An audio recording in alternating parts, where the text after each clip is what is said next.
Hey everybody, welcome back to Weaponized CAD. I'm your host Danny. Today we are talking about annotative scaling. It is how you maintain the same text and dimension size regardless of the scale of your viewport when you plot. Bear with me. This one's going to be confusing. Hopefully it's going to generate some questions.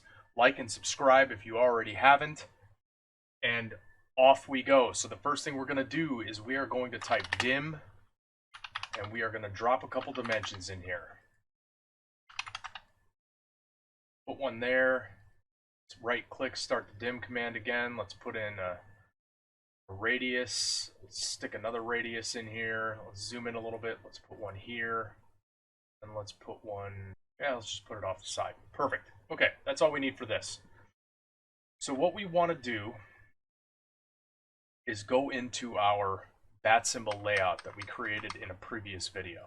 What the annotative scaling is going to do is it's going to scale the text size of the dimensions, the dimension ticks, the dimension break lines, up and down based on our viewport scale. I'm going to double click inside of our viewport that we created, and right now our viewport is set to an arbitrary scale. This scale doesn't make any sense to anybody. That is not something that you typically want to plot at ever, because it's not something that you can scale. If you created a scale bar, it would be the weirdest, nastiest looking scale bar you could imagine. So what we want to do here is down at the bottom, we want to click the button that says Show Annotation Objects at Current Scale. We're going to turn that on. And if it's not already on, we're going to click Add Scales to Annotative Objects when the annotation scale changes. Now, first thing I need to do, I'm going to double click outside of this viewport. I'm actually going to shrink this viewport down, click F8 to turn off ortho, and I'm going to copy this viewport over. So we're going to have two viewports. I'm going to double click into this viewport. I'm going to just kind of center it up there, double click into this viewport, zoom out a little bit, center that up there. Okay. In this viewport, I'm going to go down to the bottom here, and I'm going to set my annotation scaling to 1 inch equals 1 foot. Now what you're going to notice is that all of a sudden the dimensions are huge. And the reason is because if we go into the dim style command, annotative is our current style. We're going to click modify. Under the text tab, our text style is annotative. Our text height is locked at 1/8 of an inch. I'm going to close this out. I'm going to type style. I'm going to select our annotative text style. It's set to annotative, and the paper space text height, which is what these layouts are. So we have our model space tab at the bottom, paper space, paper space, paper space, paper, paper, paper, all the way across. It's set to annotative, and regardless of the scale of the viewport, it's going to maintain a text height of 1/8 of an inch. The reason that this is powerful is because in some cases you have a viewport that's 1 inch equals 30 feet. You might have details that are 1/4 inch equals 1 foot. What the annotative scaling does is maintains the text height, the dimension height, the dimension scale based on the scale of the viewport. So this is a viewport here. We're actually looking through the viewport into model space. Viewport, imagine it being a window that you're looking through the piece of paper into your model space tab. So this is the same thing as the model space tab down at the bottom. The difference is that we can control the way that the text and the dimensions look in each viewport individually. So right now, this viewport is set to 1 inch equals 1 foot. I'm going to single left click into this viewport, and I'm going to set this one to 1.5 inches equals 1 foot. It's a little bit too big for our viewport. That's okay. Better yet, let me just slide this up here.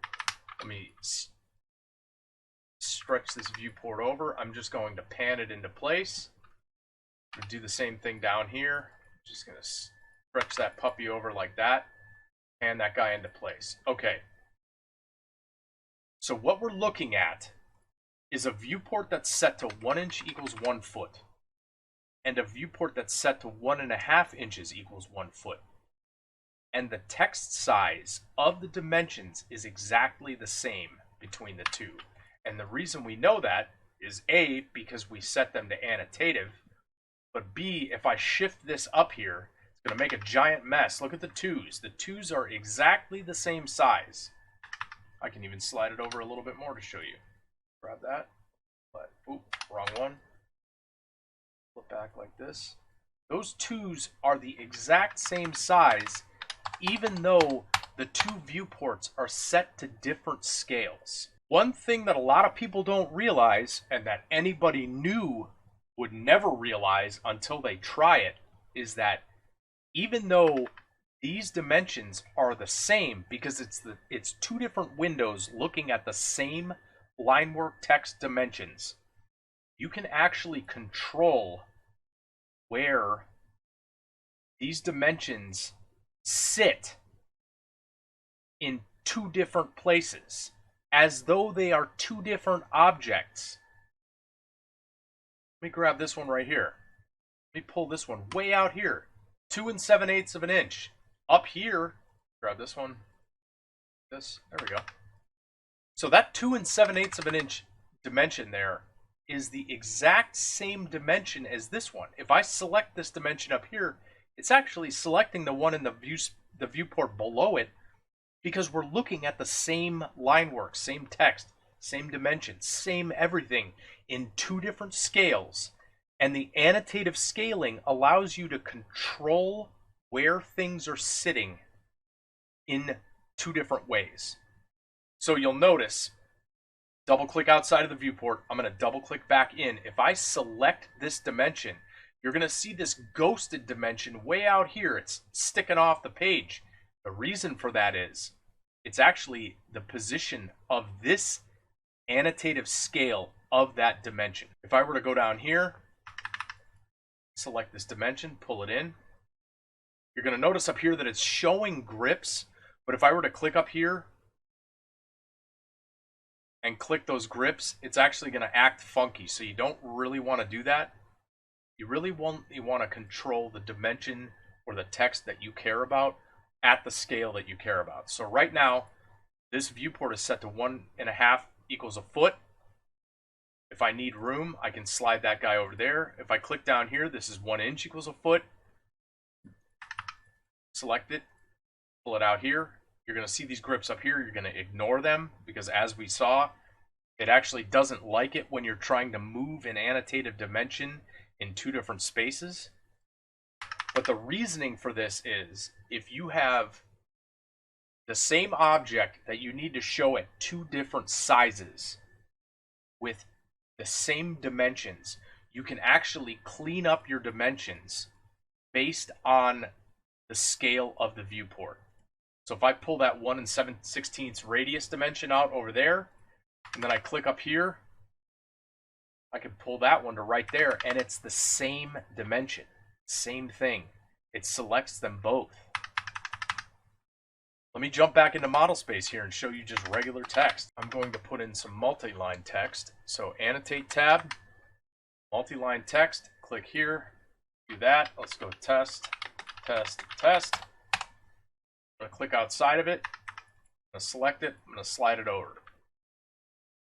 This multi-line text is automatically set to annotative because that's our current style, current text style, annotative. We already know it's annotative because it's named annotative. Let me jump into our bat symbol layout.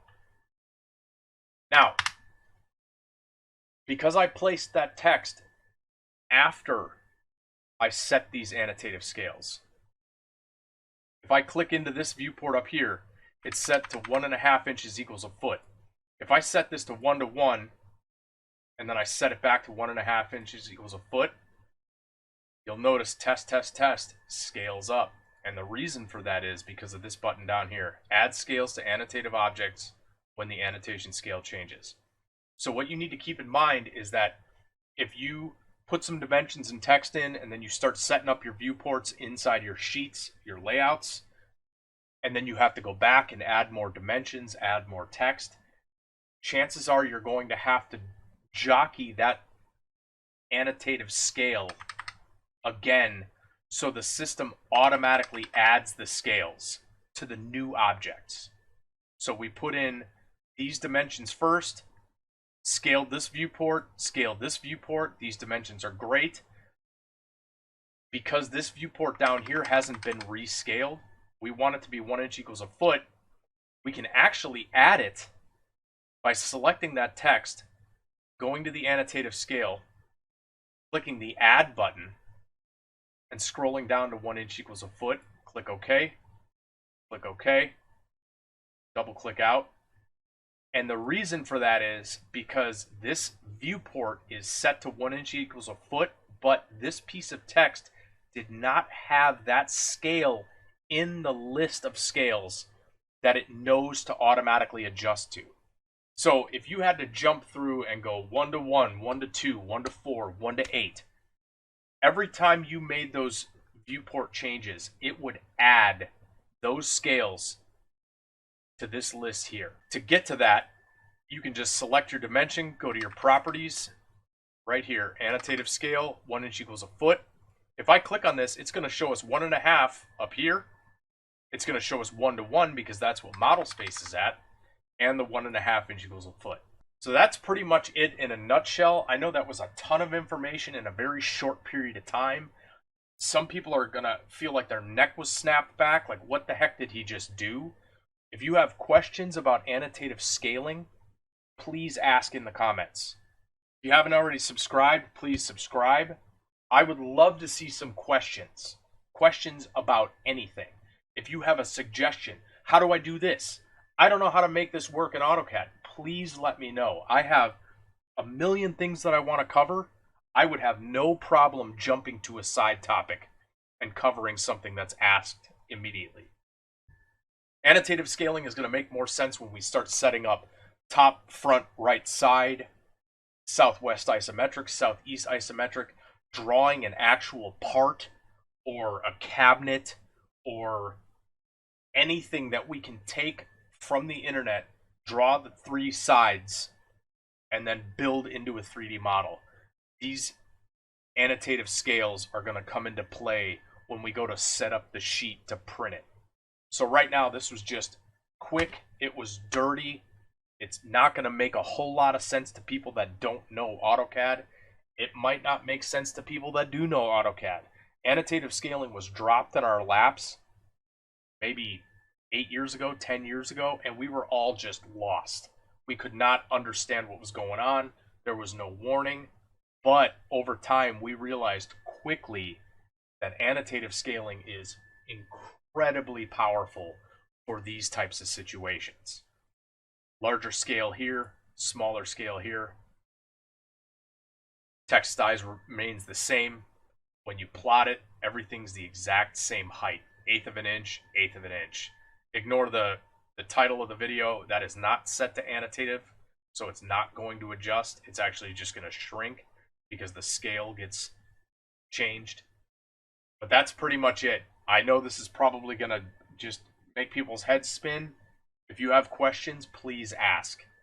And thanks again for coming. This is Weaponized CAD. I'm your host, Danny. I'll see you guys in the next one.